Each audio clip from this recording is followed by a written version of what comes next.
پیارے آقا علیہ الصلاۃ والتسلیم کے پیارے دیوانوں، قرآن مجید کی جس آیت کریمہ کی تلاوت کا میں نے شرف حاصل کیا، اس آیت میں اللہ تبارک و تعالی نے بہت ہی اہم چیز کو بیان فرمایا گیا، اور اس آیت کا تعلق خاص طور سے ایمان والوں کی ذوات سے ہے۔ جتنے بھی مومنین اور مومنات ہیں اور قیامت تک جتنے مومنین مومنات آنے والے ہیں، ان سب سے اس آیت کا تعلق ہے، اور ان تمام مومنین کا ذکر اس آیت میں موجود ہے۔ یعنی یہاں پر ابھی فی الحال اس مسجد میں جتنے مومنین بیٹھے ہوئے ہیں، جتنی بھی مومنین اور مومنات آواز کو سن رہے ہیں، ان تمام لوگوں سے اس آیت کا تعلق ہے۔ ان تمام لوگوں کے بارے میں اس آیت میں اللہ تعالیٰ نے ذکر فرمایا ہے، تو اس اعتبار سے یہ آیت بہت زیادہ اہم ہے۔ اور ساتھ میں اللہ تبارک و تعالیٰ نے مومنین کی زندگی کا حال کیا ہونا چاہیے، مومن کی زندگی کیسی ہونی چاہیے، اللہ اور اس کے رسول علیہ السلام پر ایمان رکھنے والے کی زندگی کی حالت کیا ہونی چاہیے،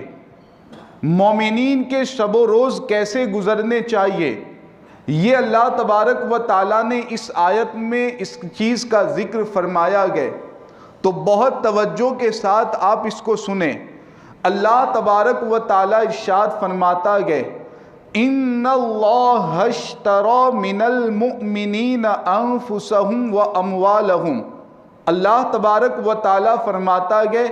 کہ یقیناً اللہ تعالیٰ نے، یہ خود اللہ کا کلام ہے اور اللہ اپنے کلام میں اس کو ذکر کر رہا ہے کہ یقیناً اللہ تبارک و تعالیٰ نے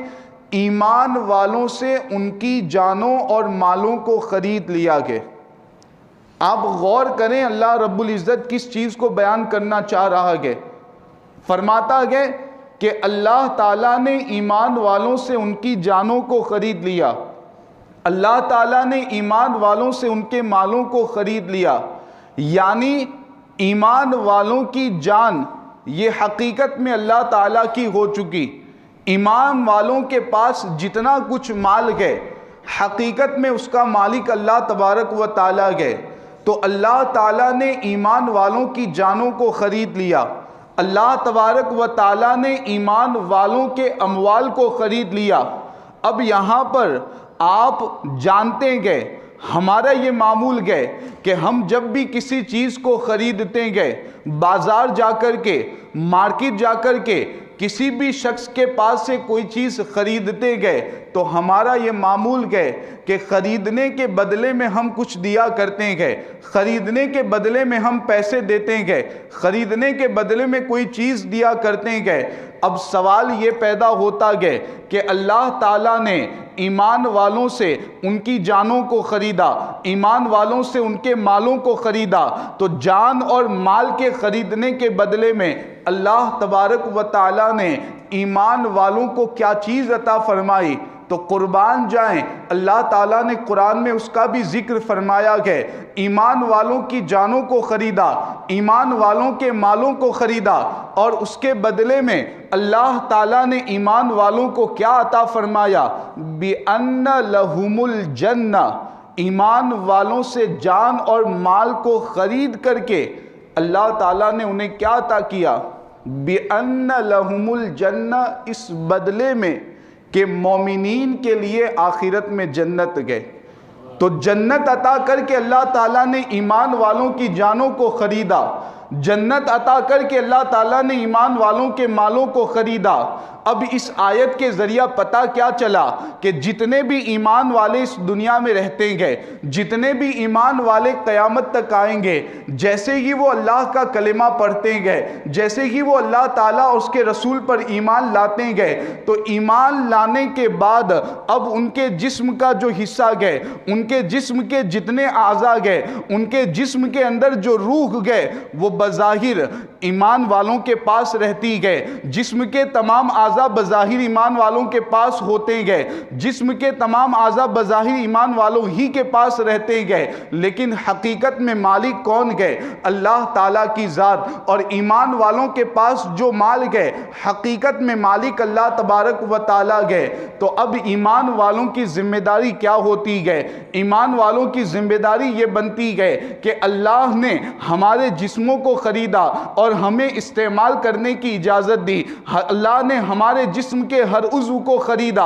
اور ہمیں استعمال کی اجازت دی، ہمارے مال کو خرید کر کے ہمیں استعمال کی اجازت دی گئے۔ تو اب ہماری ذمہ داری کیا بنتی گئے؟ تمام ایمان والوں کی ذمہ داری بنتی گئے کہ وہ اپنے جسم کے کسی بھی حصے کے ذریعہ کوئی ایسا کام نہ کرے کہ جس سے اللہ تبارک و تعالی ناراض ہو، اپنے جسم کے کسی بھی حصے کے ذریعہ کوئی ایسا عمل نہ کرے کہ جس سے اللہ تبارک و تعالی ناراض ہو جائے۔ ویسے ہی اپنے مال کو وہ کسی بھی ایسے کام میں خرچ نہ کرے کہ جس سے اللہ تبارک و تعالی ناراض ہو، بلکہ اپنے جسم کے ہر حصے کے ذریعہ وہی کام کرتا ہوا نظر آئے کہ جس سے اللہ تعالی راضی ہو۔ اپنی آنکھ کا استعمال اسی طریقے پر کرے جس طریقے پر استعمال کرنے کے اللہ نے اجازت دی ہے، اپنے ہاتھوں کا استعمال اسی طرح کرے جس طرح استعمال کی اجازت اللہ نے دی ہے، اپنے ہاتھ پاؤں اور جسم کے ہر حصے کا استعمال مومنون کو اسی طریقے پر کرنا چاہیے کہ جس طریقے پر اللہ تعالیٰ نے استعمال کی اجازت دی ہے۔ تو یہ مومنین کے حوالے سے اللہ تبارک و تعالیٰ نے قرآن میں بیان فرمایا۔ اب میں آج آپ کے سامنے خاص طور سے جو ہمارے درمیان گناہ بڑھ چکے گئے اور انسان مومنین اپنے 3 حصوں کے ذریعہ، جسم کے 3 اعضاء کے ذریعہ جو گناہ کرتے ہوئے نظر آ رہے گئے، تو میں خاص طور سے ان پر آپ کی توجہ کو مبذول کرنا چاہوں گا۔ ایک حصہ ہماری آنکھیں، آج مومنین اور مسلمانوں کا حال یہ گئے کہ آنکھوں کے ذریعہ وہ بہت زیادہ گناہ کرتے ہوئے نظر آتے گئے، آنکھوں کے ذریعہ ایسی چیز دیکھتے گئے کہ جس کو دیکھنے کی اللہ تعالیٰ نے اجازت نہیں دی گئے، اجنبی عورت کی طرف دیکھنا، غلط مناظر کو دیکھنا،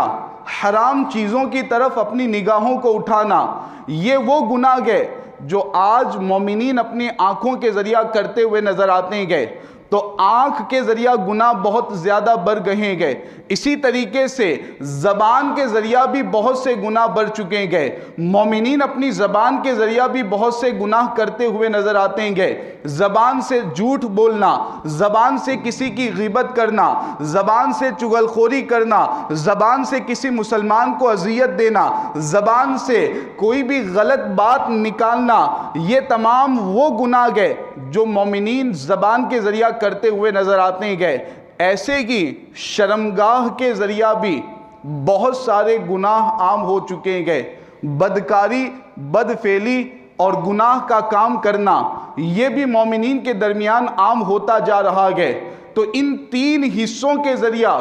جو خاص طور سے گناہ بڑھتے جا رہے ہیں، میں آج آپ کے سامنے احادیث پاک کی روشنی میں ان کو واضح کرنے کی کوشش کروں گا کہ آنکھ کے ذریعہ اگر بندہ گناہ کرتا گئے، زبان سے گناہ کرتا گئے، شرمگاہ سے گناہ کرتا گئے، تو اس کے وجہ سے اسے کیا نحوست لاحق ہوتی ہے، اس کی وجہ سے اسے کیا عذاب دیا جاتا ہے۔ اور اس کے مقابل میں اگر کوئی مومن اپنی آنکھ کی حفاظت کرے، آنکھ کو گناہوں سے بچائے، زبان کو گناہوں سے بچائے، اپنی زبان کی حفاظت کرے اور شرمگاہ کو گناہوں سے بچائے، بدکاری اور بدفعلی سے بچائے، تو اس کے بدلے میں اللہ تعالیٰ کی طرف سے اسے کیا انعام دیا جاتا ہے۔ آپ بالکل توجہ کے ساتھ سنیں اور اپنے حال پر بھی غور کرنے کی کوشش کریں۔ اگر آج سے پہلے کوئی اپنی آنکھ سے گناہ کر رہا تھا، ان احادیث کو سن کر کے وہ اپنے گناہوں سے توبہ کرنے کی کوشش کریں۔ کوئی زبان سے گناہ کر رہا تھا تو وہ ان احادیث کو سن کر زبان سے گناہ کرنے سے توبہ کرے، شرمگاہ سے گناہ کرنے سے بھی توبہ کریں۔ حدیث پاک کے الفاظ آپ سنیں، اللہ کے رسول علیہ السلام ارشاد فرماتے گئے، حضرت علی رضی اللہ تعالیٰ عنہ سے حضور نے فرمایا کہ اگر کسی عورت کی طرف کسی غلط چیز کی طرف پہلی نگاہ پڑ جائے، حضور فرماتے ہیں کہ حضرت علی سے کہ پھر اس نگاہ کو پھیر لو۔ اگر بغیر ارادے کے، بغیر قصد کے اچانک کسی عورت پر پہلی نگاہ پڑے، کسی اجنبی عورت پر پہلی نظر پڑے، اللہ کے رسول علیہ السلام فرماتے ہیں کہ اپنی نگاہ کو پھیر لو، اپنی نظر کو پھیر لو۔ حضور علیہ السلام اس کی وجہ بیان کرتے گئے کہ اگر اچانک نگاہ پڑی، پہلی نگاہ پڑ گئی، بغیر قصد اور ارادے کے پہلی نگاہ پڑی، تو یہ جو پہلی مرتبہ نگاہ پڑھی گئے، یہ دیکھنا تو جائز گئے، یہ دیکھنا معاف گئے، اس پر کوئی گناہ نہیں ہوگا۔ لیکن اگر کوئی بندہ دوبارہ پھر نگاہ اٹھا کر کے دیکھیں، کسی اجنبی عورت کی طرف نظر اٹھا کر کے دیکھیں، اللہ کے رسول علیہ السلام فرماتے گئے کہ اب یہ جو دوبارہ اپنے ارادے سے دیکھے گا، اپنے قصد سے دیکھے گا، جان بوجھ کر کے دوبارہ جب کوئی دیکھے گا تو یہ دیکھنا گناہ گئے اور یہ دیکھنا ناجائز گئے۔ تو اللہ کے رسول علیہ السلام حضرت علی کو بظاہر مخاطب کر رہے گئے، لیکن یہ تمام مومنین سے خطاب گئے، تمام ایمان والوں سے خطاب گئے۔ ہمیں بھی حضور علیہ السلام کی طرف سے یہ نصیحت پہنچائی جا رہی ہے۔ اب آئیے، اگر کوئی بندہ اپنی نگاہوں کو اجنبی عورت کی طرف پڑنے سے بچاتا گئے، اگر کوئی اجنبی عورت کی طرف نگاہ کرنے سے اپنے آپ کو دور رکھتا گئے، تو اسے فضیلت کیا حاصل ہوتی ہے؟ اللہ کے رسول علیہ السلام فرماتے گئے کہ اگر کسی مسلمان کی نگاہ کسی عورت کی خوبصورتی کی طرف پڑ جائے، اچانک کوئی خوبصورت عورت سامنے آ رہی تھی، کوئی خوبصورت عورت موجود تھی اور کسی مسلمان کی نگاہ اس پر پڑ گئی، پھر اس مسلمان نے اپنی نگاہ کو جھکا لیا، اپنی نگاہ کو ہٹا لیا اور دوبارہ اس خوبصورت عورت کی طرف نگاہ نہیں کی، اجنبی عورت کی طرف دوبارہ نگاہ نہیں کی، تو اس سے اس کو فائدہ کیا ملتا ہے؟ اللہ کے رسول علیہ السلام فرماتے گئے کہ اس طریقے سے کسی خوبصورت اجنبی عورت کی طرف دوبارہ نگاہ نہ کرنے کی وجہ سے اور اپنی نگاہوں کو ہٹا لینے کی وجہ سے اللہ تبارک و تعالی اسے یہ فضیلت عطا کرتا ہے کہ اللہ تبارک و تعالی اس مسلمان کے لیے ایسی عبادت کی توفیق دے گا کہ جس عبادت میں اس مسلمان کو لذت محسوس ہوگی، جس عبادت میں مسلمان کو مزہ محسوس ہوگا، لطف محسوس ہوگا۔ آج ہر ایک کی یہ شکایت نظر آتی ہے، ہر کوئی یہ شکایت کرتا ہوا نظر آتا ہے، نمازیں پڑھتے گئے لیکن نمازوں میں وہ لطف نہیں ملتا، عبادتیں کرتے گئے لیکن عبادتوں میں وہ لطف نہیں ملتا، قرآن کی تلاوت کرتے گئے لیکن صحابہ کو جو لطف حاصل ہوتا تھا، جہاں صحابہ کو جو مزہ ملتا تھا، وہ ہمیں لطف حاصل نہیں ہو پاتا۔ اللہ کے رسول علیہ السلام نے یہ طریقہ ہمیں بتا دیا کہ اجنبی عورتوں اور غلط مناظر کی طرف اپنی نگاہوں کو اٹھانے سے بچو۔ اگر یہ عادت اپنی بناؤ گے تو اللہ ہر عبادت میں تمہیں لطف عطا فرمائے گا، ہر عبادت کا مزہ اللہ تعالیٰ کی طرف سے تمہیں میسر ہوگا۔ اسی طریقے سے آپ دیکھتے جائیں کہ اگر کوئی اپنی زبان کی حفاظت کرتا گئے، زبان سے غیبت نہیں کرتا، زبان سے چغل خوری نہیں کرتا، زبان سے کسی مسلمان کو تکلیف نہیں پہنچاتا، زبان سے جھوٹ نہیں بولتا، اور ویسے ہی اگر کوئی اپنی شرمگاہ کی حفاظت کرے، ناجائز کام میں شرمگاہ کا استعمال نہ کرے، تو ایسے بندے کے حوالے سے اللہ کے رسول علیہ السلام نے کیا فضیلت بیان کی گئے۔ پہلے آپ مجھے یہ بتائیں کہ اگر کوئی مسلمان ایسا ہو کہ جس کے بارے میں اللہ کے رسول علیہ السلام فرمائیں کہ میں اس کی ضمانت لیتا ہوں، میں اس کی ذمہ داری لیتا ہوں کہ میں اس مسلمان کو جنت میں داخل کرواؤں گا، آپ مجھے بتائیں کہ اگر حضور کسی مسلمان کے بارے میں ضمانت لیں تو کیا کوئی شخص اسے جنت میں داخل ہونے سے روک سکتا ہے؟ کیا اسے کوئی جنت میں جانے سے روک سکتا ہے؟ اب آپ دیکھیں کہ آخر وہ خوش نصیب مسلمان کون گئے، وہ خوش نصیب ایمان والا کون گئے کہ جس کے بارے میں اللہ کے رسول علیہ السلام ضمانت لے رہے گئے کہ حضور اسے جنت میں داخل فرمائیں گے، حضور اسے جنت میں داخلہ عطا فرمائیں گے۔ وہ خوش نصیب مسلمان کون گئے؟ اللہ کے رسول علیہ السلام نے ارشاد فرمایا کہ جو شخص اور جو بھی مسلمان دو چیزوں کی مجھے ضمانت دے دیں، بہت توجہ کے ساتھ سماعت کریں، اس لیے کہ حضور جنت کی ضمانت دینے والے گئے، حضور علیہ السلام جنت میں داخل کروانے کی ضمانت اور ذمہ داری دینے والے گئے، تو آخر کون سا مسلمان گئے؟ حضور علیہ السلام فرماتے گئے کہ جو دو چیزوں کی مجھے ضمانت دے دے، یعنی دو چیزوں کی حفاظت کرے، دو چیزوں کو گناہوں سے بچائے۔ نمبر ایک، جو انسان کے دو جبروں کے درمیان کے، یعنی انسان کی زبان،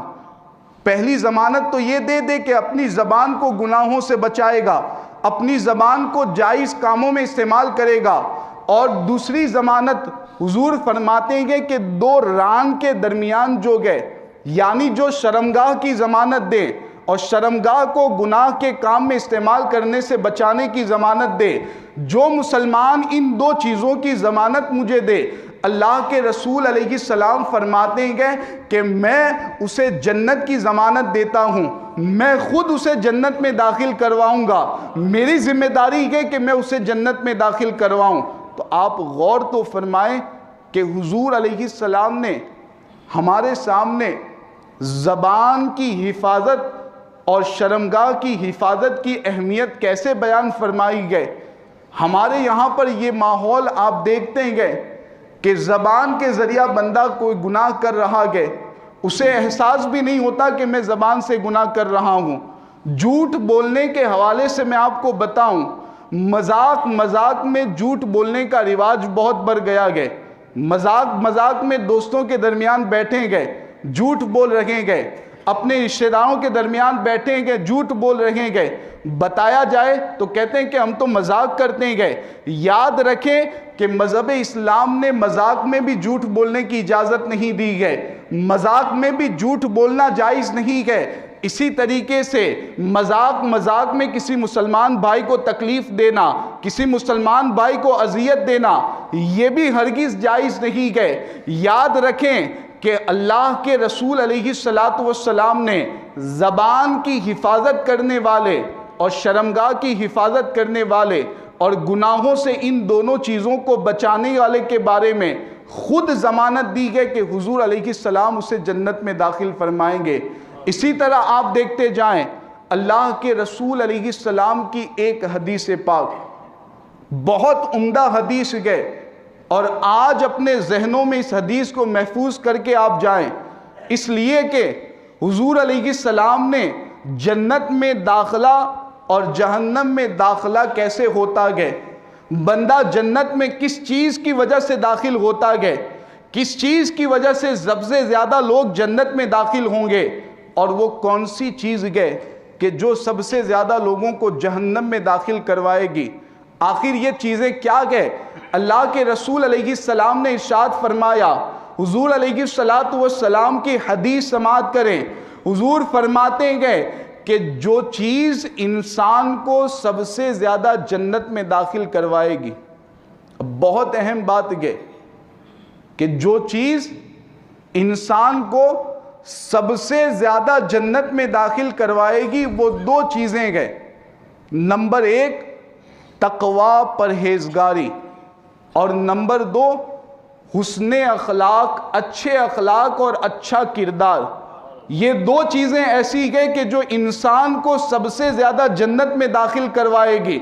کیا مطلب؟ کہ جو دنیا کی زندگی میں متقی ہو کر زندگی گزارتا رہا، جو پرہیزگار ہو کر زندگی گزارتا رہا، جس نے اپنے آپ کو گناہوں سے دور رکھا، جس نے ہمیشہ اللہ کے احکام کی پابندی کی، جس نے ہمیشہ اللہ کے احکام پر عمل کیا اور ساتھ میں لوگوں سے بھی اچھا برتاؤ کرتا رہا، لوگوں سے بھی اچھے اخلاق کے ساتھ پیش آتا رہا، تو یہ دو چیزیں ایسی گئے کہ انسان کو سب سے زیادہ جنت میں داخل کروائے گی۔ اب آگے اللہ کے رسول علیہ السلام فرماتے گئے کہ دو چیزیں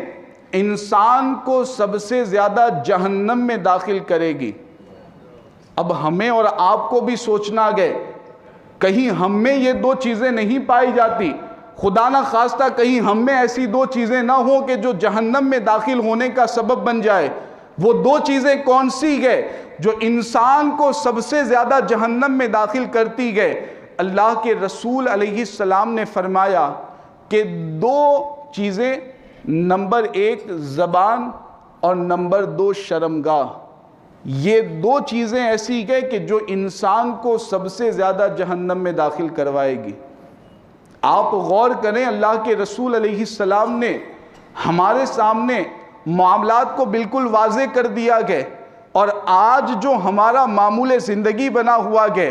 آج جو ہمارا طریقہ زندگی بنا ہوا گئے کہ زبان سے ہم گناہ کرتے جا رہے گئے، زبان کو غلط کاموں میں استعمال کرتے جا رہے گئے، زبان کو ناجائز کاموں میں استعمال کرتے جا رہے گئے، اور ہمیں ذرہ برابر احساس نہیں ہوتا، شرمگاہ کے ذریعہ گناہ کے کام بڑھتے جا رہے گئے، ہمیں ذرہ برابر بھی احساس نہیں ہوتا۔ اللہ کے رسول علیہ السلام نے اسی وجہ سے پہلے واضح کر دیا کہ زبان کی حفاظت اگر کرو گے، شرمگاہ کی حفاظت اگر کرو گے، گناہوں سے ان دونوں چیزوں کو دور رکھو گے تو یہ چیز تمہیں جنت